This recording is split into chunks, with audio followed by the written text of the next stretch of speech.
საშინაო სკოლის გაკვეთილებს წარმოგიდგენთ კომპანია Silknet.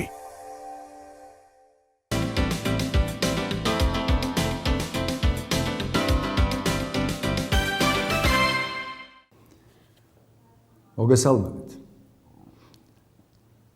დღეს ჩვენ ვისაუბრებთ ასეთ თემაზე. აღზრდის პრინციპი დავით გურამიშვილის დავითიანში. მართლა საინტერესო ამბავია ესა. როგორ უნდა აღზარდო ადამიანი? რას ნიშნავს საერთოდ აღზარდო ადამიანი? ადამიანი ბიოლოგიური არსებაა. ის იბადება და თითქოს რაღაცა მოცემულობაა და მერე საზოგადოების, ოჯახის, მშობლების ვალდებულება ის არის, რომ ბიოლოგიური არსებიდან შექმნან, გამოძერწონ სოციალური არსება, საზოგადოებრივი არსება, პიროვნება შექმნან. აი ეს არის აღზრდის უმთავრესი მიზანდასახულობა და ერთიც უნდა ვთქვათ, რომ საზოგადოებისთვის ამაზე მეტად მნიშვნელოვანი საკითხი და სახელმწიფოსთვისაც, ოჯახისთვისაც და პიროვნებისთვისაც არ არსებობს. ქვეყანას ყოველთვის სჭირდება როგორც ინტელექტუალური, ისე ზნეობრივი განახლება. ამის გარეშე არავინ და არაფერი არ ვითარდება სახელმწიფოში და საზოგადოებაში. თავისთავად ცხადია, ასეთ თემებზე განსაკუთრებით ფიქრობენ ხოლმე მაშინ, როდესაც ქვეყანას უჭირს.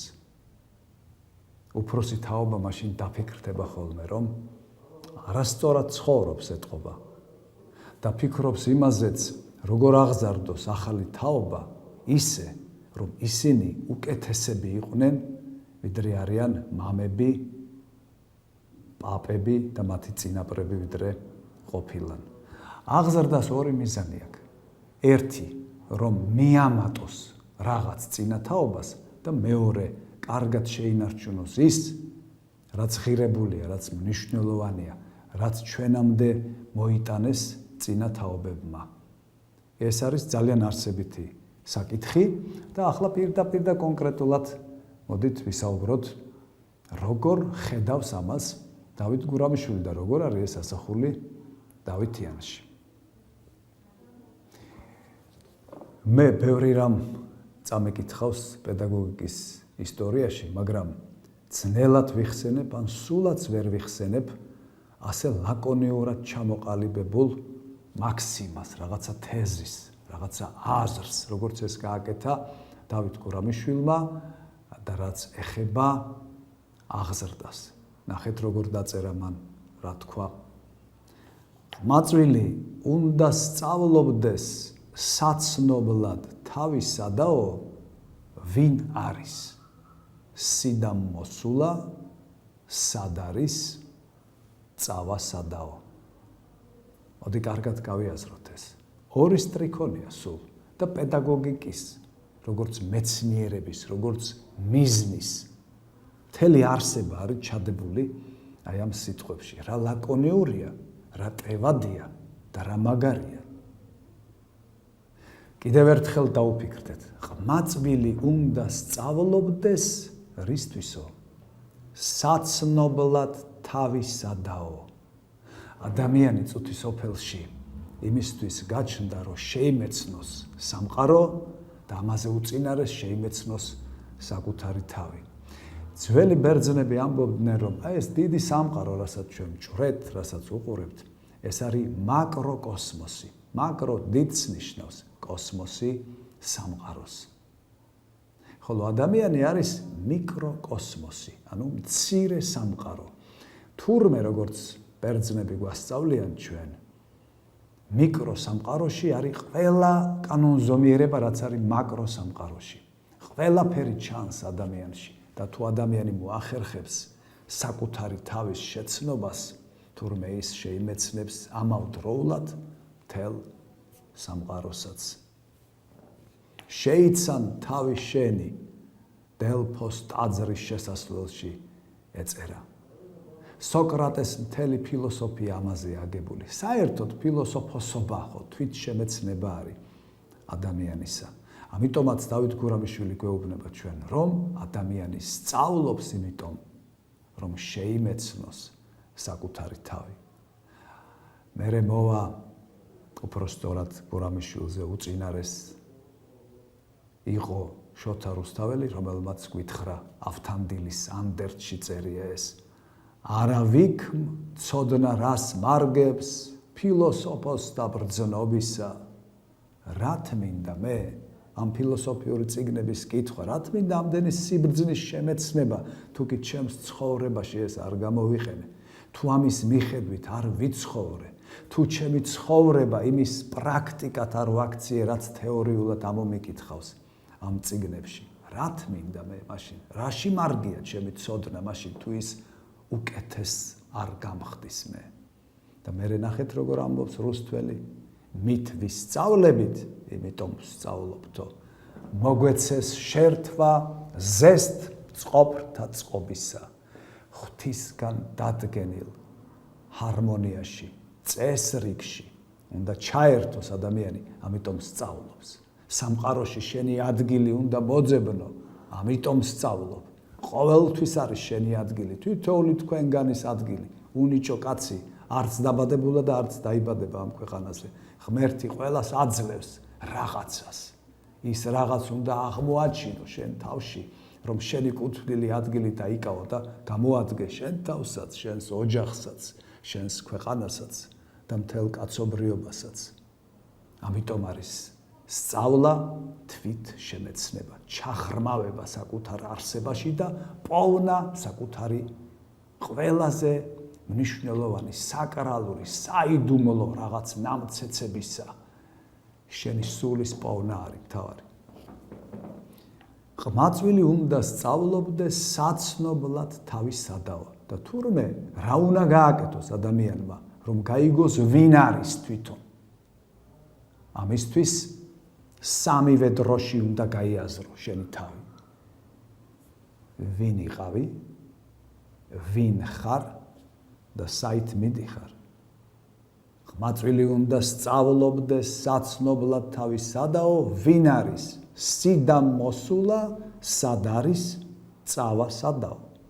მაგრამ ჩვენ ყველანი ხო სამების ანარეკლნი ვართ. სამებას ვატარებთ შინაგანად. რას ნიშნავს ეს? ბევრნაირად შეიძლება ამის აღქმაც, გაგებაც და წარმოდგენაც, მაგრამ მე ერთ-ერთს შემოგთავაზებთ, ერთ-ერთ შესაძლო ვარიანტს ამ სიტყვების წაკითხვისა. მე მგონი ეს მართებული წაკითხვაა. თქვენ თუ უკეთესად მოახერხებთ, ძალიან კარგი იქნება. ადამიანი სამსახოვანია. ის არის ინდივიდი, რომელიც არ მეორდება. ის არის რომელიღაცა ერის შვილი და ის არის თლიანად კაცობრიობის შვილიც, კაცობრიობის კულტურის მემკვიდრეც. სამივე ამ თვალსაზრისით უნდა გავიაზროთ ჩვენ სიტყვები, ვინ არის სიდა მოსულა, სად არის წავა სადაო. მოდი თქვენ რომ არ გადაგღალოთ, ჩემს მაგალითზე გეტყვით ამას. მე ვარ ერთი კაცი, ერთი არსება. ჩემი შინაგანი ისტორია მაქვს, პიროვნული ისტორია მაქვს. მე რომ გავიაზროთ ჩემი თავი როგორც პიროვნება, უნდა ვიცოდე, ვინ ვარ მე, რომელი ოჯახიდან მოვდივარ, რა ღირებულებებზე გამზარდეს მე, როგორია ჩემი პიროვნული ისტორია, რა გამიკეთებია ამ ცხოვრებაში. ახლა რას ვაკეთებ, განვითარების რა სტადიაზე ვარ მე და საით მივყავარ ჩემი პიროვნული განვითარების ლოგიკას. ყველამ უნდა გააკეთოს ეს, მაგრამ ეს საკმარისი არ არის. მეორე მხრივ, მე ვარ ქართველი, მე ჩემი ქვეყნის შვილი ვარ. ამიტომაც უნდა ვიცოდე, კარგად გავიაზრო, საიდან მოვდივარ მე როგორც ქართველი. ამიტომ საქართველოს ისტორია უნდა ვიცოდე, ჩემი წინაპრები როგორ ცხოვრობდნენ, რა ღირებულებებს ეთაყვანებოდნენ, რისთვის ცოცხლობდნენ, რისთვის იხოცებოდნენ, ეს უნდა ვიცოდე. ასევე უნდა გავიაზრო, ახლა რა დღეშია ჩემი ქვეყანა, როგორ ცხოვრობს ახლა ჩემი ქვეყანა და საით მიდის ჩემი ქვეყანა, როგორია ამ ქვეყნის ჩემი სამშობლოს განვითარების ლოგიკა. მეც უნდა ვიფიქრო ამაზე. თქვენც უნდა იფიქროთ. ყველა ქართველმა უნდა იფიქროს, ისევე როგორც იტალიელმა უნდა იფიქროს იტალიაზე და ამერიკელმა ამერიკაზე. ჩვენ შეგვიძლია იტალიაზე ვიფიქროთ, მაგრამ ისე მძაფრად, ისეთი ვნებით, ისეთი ფიქრით, როგორც საქართველოზე გვეფიქრება ჩვენ, სხვაზე ვერ ვიფიქრებთ. ამიტომაც გვქვია ჩვენ ქართველები და ამიტომაც გვქვია ჩვენს ქვეყანას საქართველო. მესამე მხრივ მე ვარ ზოგადად ადამიანი, კაცობრიობის შვილი ვარ. ღვთის შვილიცა ვარ, იმიტომ რომ მის ხატად და მსგავსად ვარ შექმნილი და ამიტომ სულ უნდა მახსოვდეს მე საიდან მოვდივარ. საიდან მოვდივარ და 64-დან. მართალია ჩემი წინაპარი გამოაწევეს იქიდან, მაგრამ ის იქ იყო 64-ის შვილი ადამიანი, ეს სულ უნდა გვახსოვდეს ჩვენ. სად ვარ ახლა? სად ვარ და წუთი სოფელში, რომელიც მალე გაივლის და სად მივდივარ? აი მთავარი კითხვა ჩემთვისაც და თქვენთვისაც. აი როგორც ვიცხოვრებთ ჩვენ, როგორც დავიცავთ იმ ცნებებს, რაც ჩვენთვის ჩვენს რწმენას უანდერძებია, აი იმის მიხედვით განისაზღვრება სად მივდივართ ჩვენ. ისევ 64-ში დაუბრუნდებით თუ ეს თუ შეგვიძლია აღარც გავაგრძელოთ.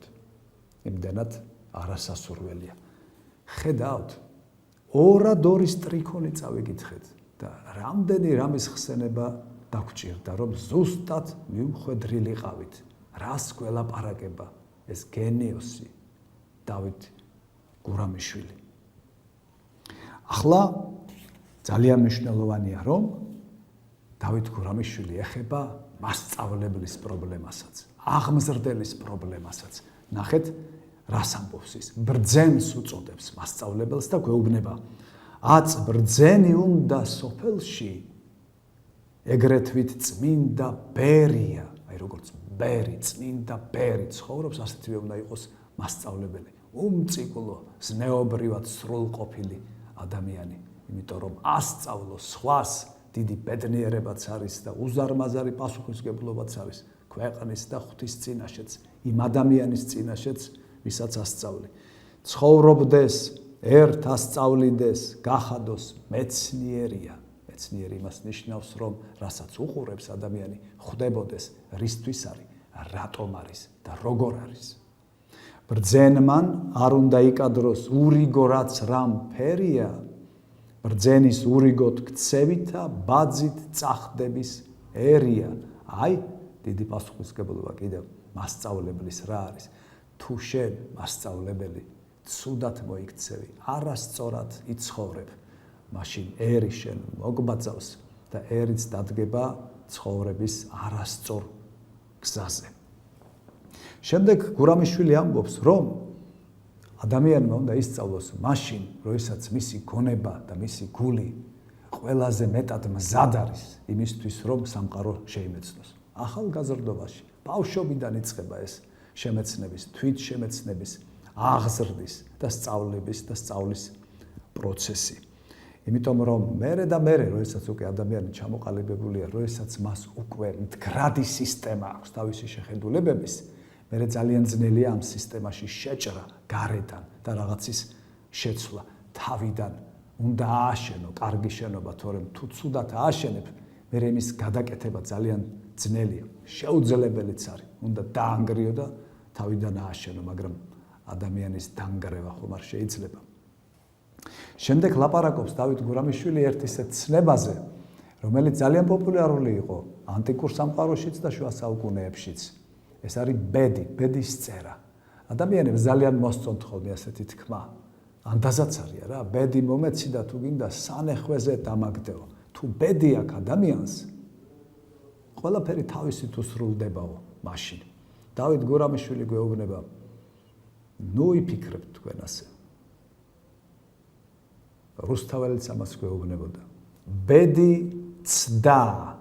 ბედი ის არის, რასაც შენ თვითონ ეცდები, რასაც შენ თვითონ გააკეთებ. ბედი ცდა, გამარჯვება, ღმერთსა უნდეს, მოცა გხვდების.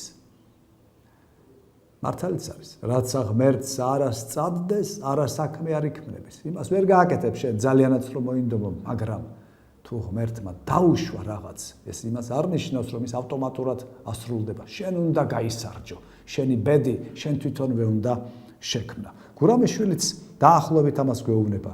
ბედი არს ქცევა წუთისა, ვით დღისა ნაობ ბინდობა, ავდარობა თუ დარობა, ცის მოღრუბლა და წმინდობა, ხან მოსწვავს ნამთა სიმცირე, ხან ალპობს ღვართა დიდობა, დღეს მომცემს, ხვალ კი წამართმევს, ამად არა მაქვს მინდობა.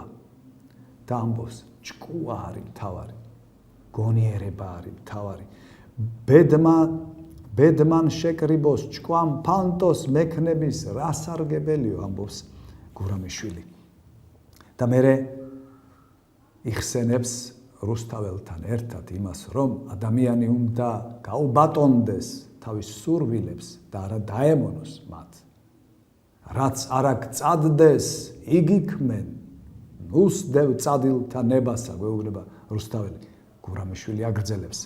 მდომა, ანუ სურვილი, მდომა ბნელს ნათლად აჩვენებს, დანაბრმობს ნათლად მხედველსა, მდომა მხრდალს გახდის მამაცად, შებედავს ძნელს საბედველსა, მდომა სხვის სწავლას მიიკრავს, ეგრეთ ვით ცერცვი კედელსა, მდომა მიიყვანს მიმყოლსა, შესარცხვენს წარსაწმედელსა. და ამიტომ გვასწავლის, იქ მოდე გულის თქმისასა, გემოვნებისა თმენასა. თავს თაფლი ბოლოს ძირმწარე, ნუ გეტკბილების ენასა. გულით უფრთხოდე ყურითა, სასაფრთხოს სიტყვის სმენასა, მით შაეყრები საყვარელს შენს ლამას სულის ხენასა.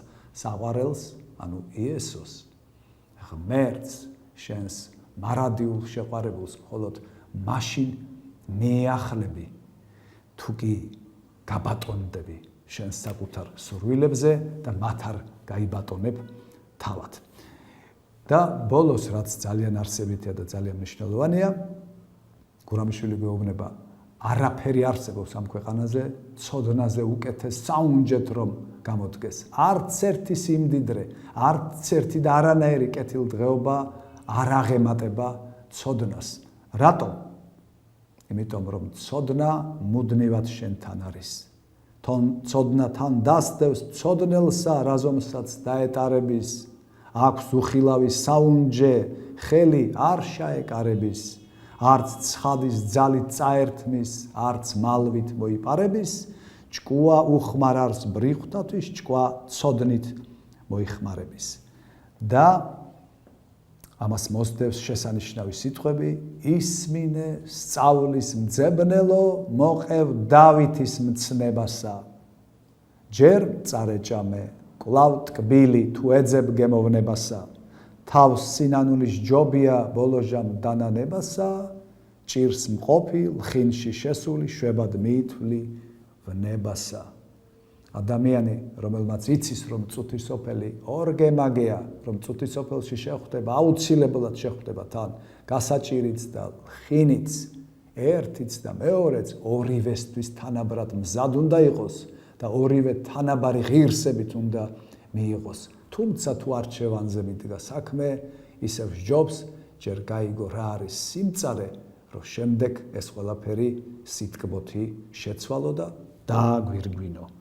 და ერთგან გურამიშვილი იმასაც შენიშნავს, რომ ხანდახან მცირე ძალდატანებაც შეიძლება ახალგაზრდა კაცზე, იმიტომ რომ მისი გონება და გული ყოველთვის გართობისკენ გარბის, ყოველთვის ეზარება ხოლმე გააკეთოს ის, რაც ძალისხმევას, დაფიქრებას მოითხოვს და ხანდახან შეიძლება უფროსმა მიანიშნოს ან მიუთითოს, ან ზოგჯერ ცოტათი დააძალოს კიდეც, რომ დაჯდეს, წიგნი წაიკითხოს და დაფიქრდეს იმაზე, რა არის თვითშემეცნება, რის გარეშეც არ არსებობს არც პიროვნება, არც ისტორია, არც ბედნიერება, არც სამშობლო, არც ღმერთი, ანუ არაფერი არსებობს. აი, არჩევანი, ცოდნე კაცისა და უცოდინარისა. ეს არჩევანი ყველა ადამიანის თვალწინ და გონების წინ დადგება ხოლმე ერთ მშვენიერ დღეს და მხოლოდ თქვენზეა დამოკიდებული, გაითვალისწინებთ თუ არა დავით გურამიშვილისნაირი ბრძენი ადამიანების მოწოდებას, ფიქრსა და აზრს. დიდი მადლობა.